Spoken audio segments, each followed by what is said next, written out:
अनादि अनन्तयजेय अविनाशी अविकार शुद्ध सच्चिदानंदमय नमो विष्णुदाय। जग में व्यापक जगत में अगुणय नामय रूप अमित नाम गुण अमित पुनि एक अनेक स्वरूप। शांतं शाश्वतं प्रमेयं घनं निर्वाण शांति प्रदं ब्रह्मा शंभु फणीन्द्र शिवमणिशं वेदांत वेदं विभूमं रमाख्यं जगदीश्वरं सुरगुरु माया मनुस्वरं हरि वंदे अहम करुणाकरं रघुपति भूपाल चूड़ामणि नीलाम्बुजश्यामलकोमलांगं सीतासमारोपितवामभागं पाणौ महासायकचारुचापं नमामि रामं रघुवंशनाथम्।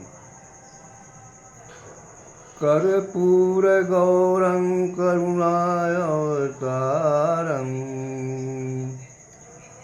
कर्पूरगौरं करुणावतारं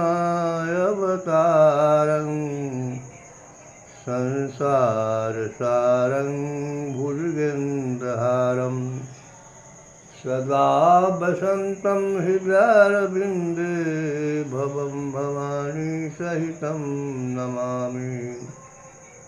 मंगलभवन अमंगलहारी उमा सहित जहि जपत पुरारी। मंगल भवन अमंगलहारी द्रवहु सुदशरथ अजर बिहारी। बोलिए भक्तों और भगवान की जय।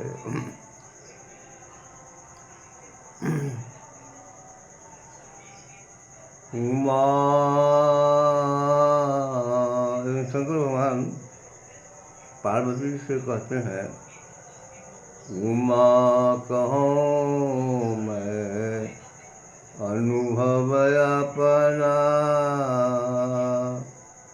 उमा कहूँ मैं अनुभव अपना, सत हरि भजन अजगत सब सपना।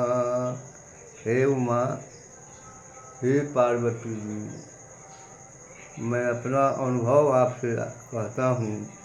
जो कुछ भी मेरा अनुभव है उसका सार ये है कि हरि का भजन, राम का भजन ही सत्य है और जितना चीज़ है सब झूठ है, आज है कल नहीं है। उमा कहूँ मैं अनुभव अपना, सत हरि भजन जगत सब सपना। हरि का भजन जो है वो सत्य है, वो अभी भी आपके साथ है और जब आप जाइएगा इस शरीर को छोड़कर तो हरि का भजन आपके साथ जाएगा। लेकिन आप चाहिएगा कि जो हम धन दौलत कमाए हुए हैं, सोना चांदी जगह जमीन मकान, इसमें से कुछ हो जाने वाला नहीं। आया है सो जाएगा राजा रंग फकीर, एक सिंहासन चढ़ी चले एक बंधे जंजीर।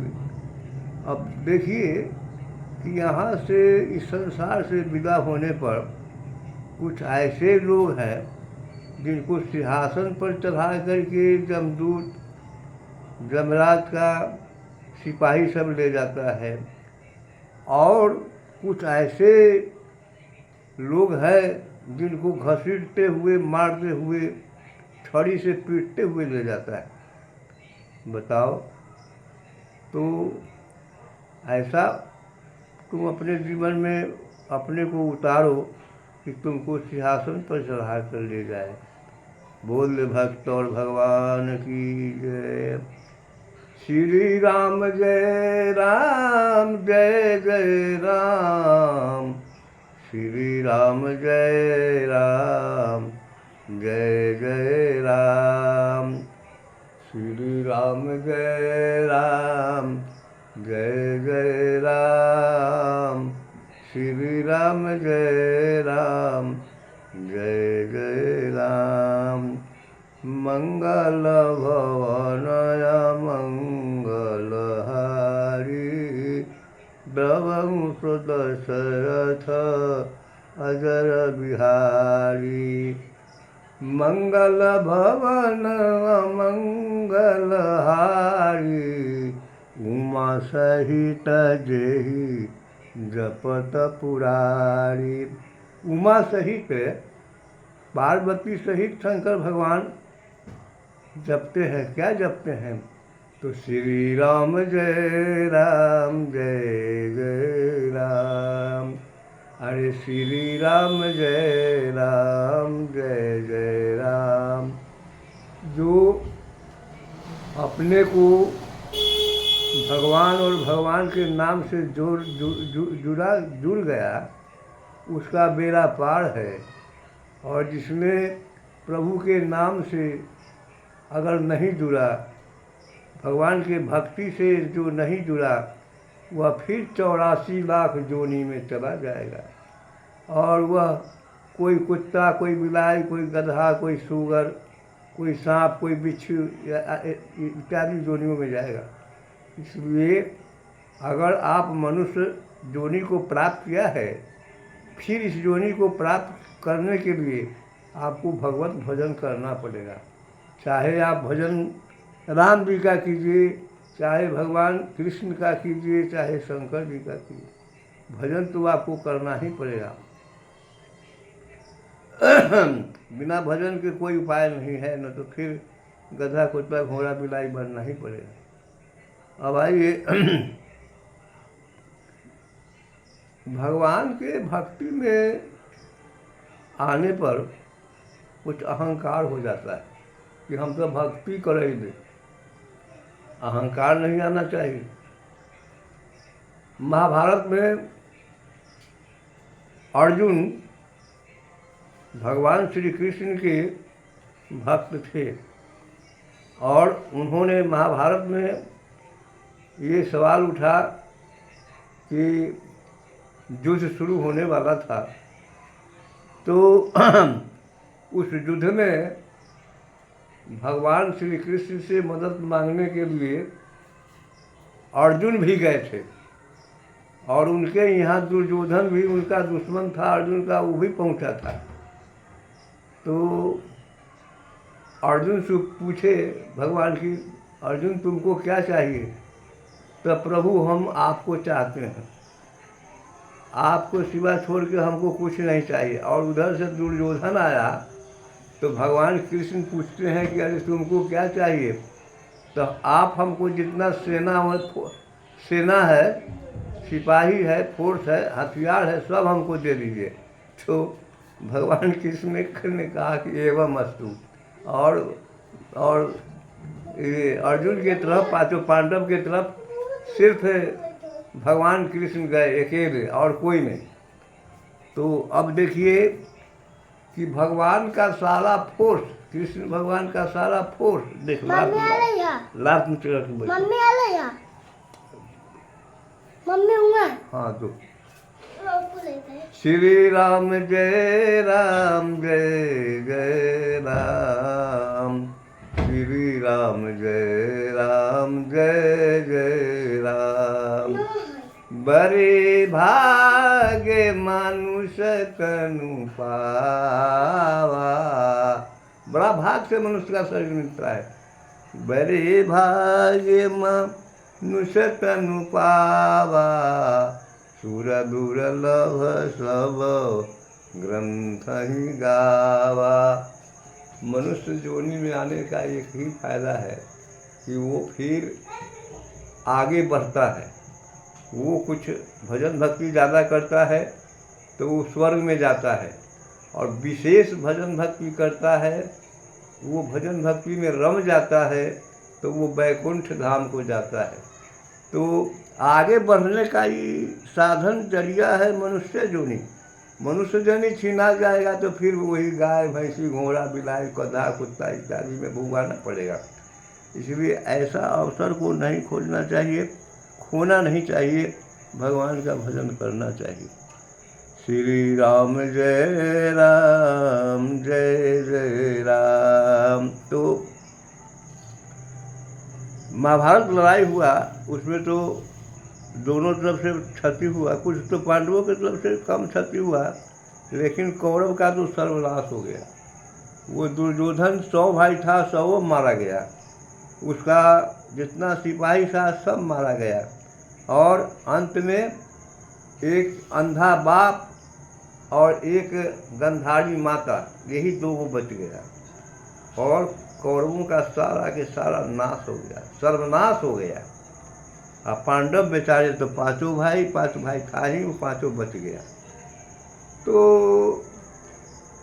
5 भाई में अर्जुन के मन में यह भाव आया कि हमको तो भगवान बहुत मानते हैं, माने हमरा से ज़्यादा केहू न मानल। ये बात अर्जुन के मन में अहंकार रूप में पैदा हो गया। भगवान सोचे कि अरे अर्जुन क्या सोच रहा है कि हम भगवान के सबसे बड़े भक्त हैं, कृष्ण भगवान के हम सबसे बड़े भक्त हैं, इसलिए उसके अभिमान का मर्दन करना चाहिए, उसको दिखलाना है हमको कि हमारा भक्त संसार में कैसा कैसा है। एक दिन भगवान श्री कृष्ण ने अर्जुन से कहा, अर्जुन तो हाँ हमारे साथ घूमने के लिए चलोगे? अर्जुन ने कहा कि जरूर चलेंगे। तो कहा कि ठीक। अर्जुन और ये भगवान श्री कृष्ण एक जंगल के किनारे आए, और भगवान श्री कृष्ण ने क्या किया कि एक शेर को पकड़े। भगवान श्री कृष्ण एक शेर को पकड़े और उसे पूंछ से नाथ करके डोरी में बांध करके, और भगवान कृष्ण चढ़ गए उसके ऊपर और कहा अर्जुन आप भी बैठ जाइए।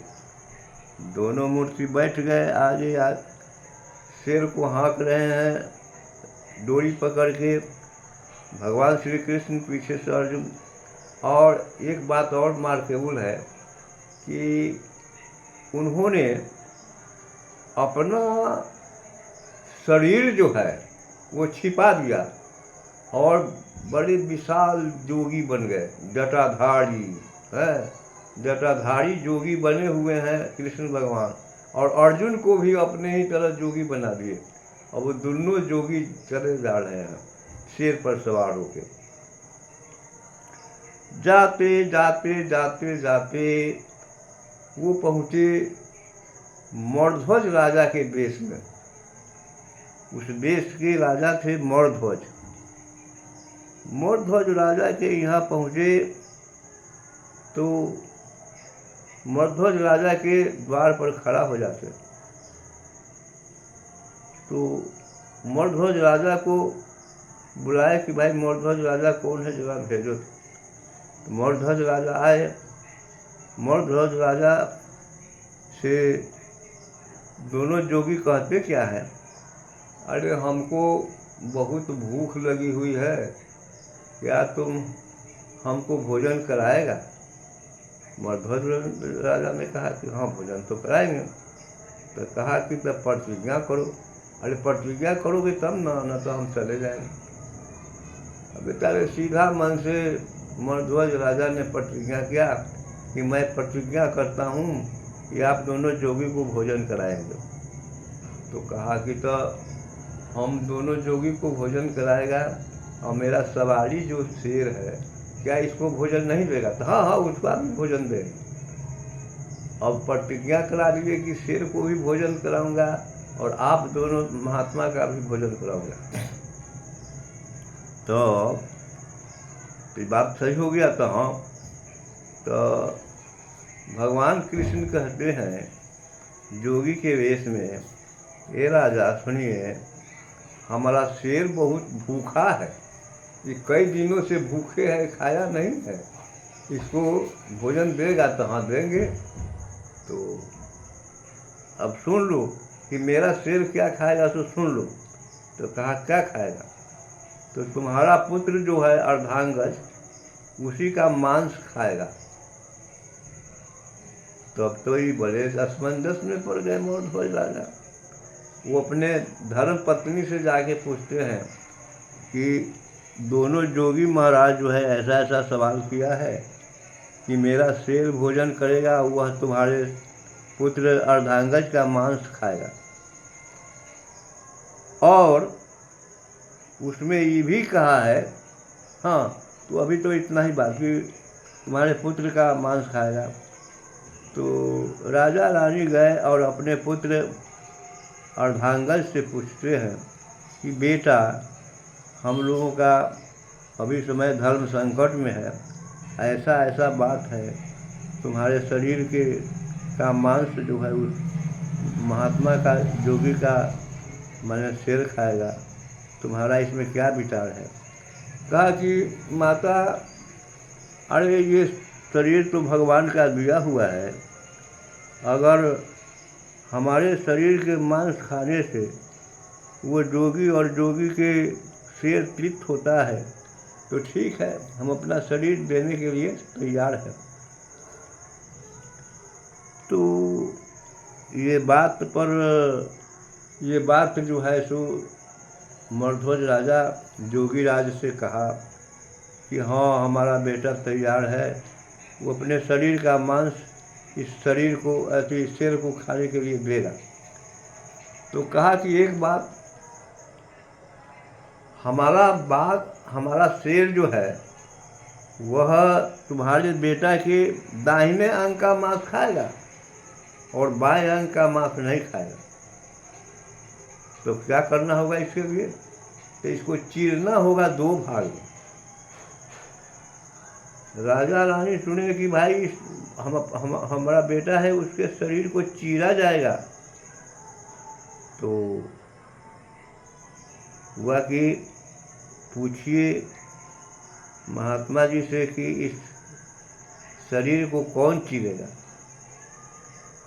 तो महात्मा जी दोनों बोले, इस सिर को चीरने के लिए, 2 पार्ट करने के लिए, एक तरफ से राजा और एक तरफ से रानी आरा से चीरेंगे और दाहिना अंग का मांस मेरा शेर खाएगा और बायां अंग का मांस नहीं खाएगा। देखिए ये तो महान पहाड़ सिर पर गिर गया राजा मर्ध्वज को, उनके पत्नी रानी को। देखिए कभी कभी मनुष्य के जीवन में बड़ा संकट आता है और संकट का निवारण भी होता है। दुख सुख दोनों भाई है, कभी दुख आएगा कभी सुख आएगा। अगर दुख आया है तो कभी सुख भी आएगा, इसमें निराश होने की आवश्यकता नहीं है। तो राजा रानी बेचारे, हाँ तो जोगी राज दोनों जो हैं उसमें मेन जोगी थे कृष्ण जी, जो अपने को छिपाए हुए हैं। बोले कि देखो राजा, सिर को चीरते हुए अगर तुम्हारे आँख से आंसू गिर जाएगा तो मेरा शेर वो मांस नहीं खाएगा। इसलिए रोना भी नहीं है, न रानी रोएगी और न तुम रोना। ये तो बहुत बड़ा संकट आ गया कि भाई रोना भी नहीं है और सिर को चीरना भी है, बेटा का जान भी मारना है। तो क्या किया जाए, हम तो वचनबद्ध हो गए हैं। अगर वचन को काटते हैं तो हम कहीं के नहीं रह जाते हैं। तो राजा और रानी आरा लेकर के बेटा अर्धांगज के सिर को चीरते चीरते मना किया था कि अगर तुम आँख से आंसू गिर जाएगा तो मेरा सिर मांस नहीं खाएगा और हम भी भोजन नहीं करेंगे तुम्हारे में। हम लोग चले जाएंगे।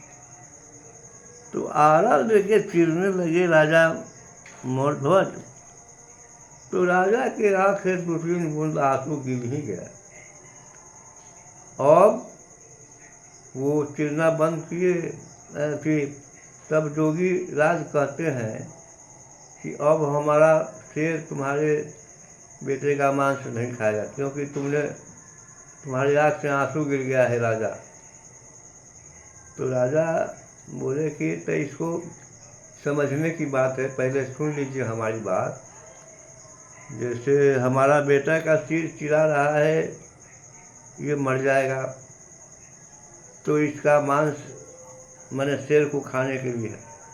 लेकिन हम तो इसके लिए नहीं रोए हैं।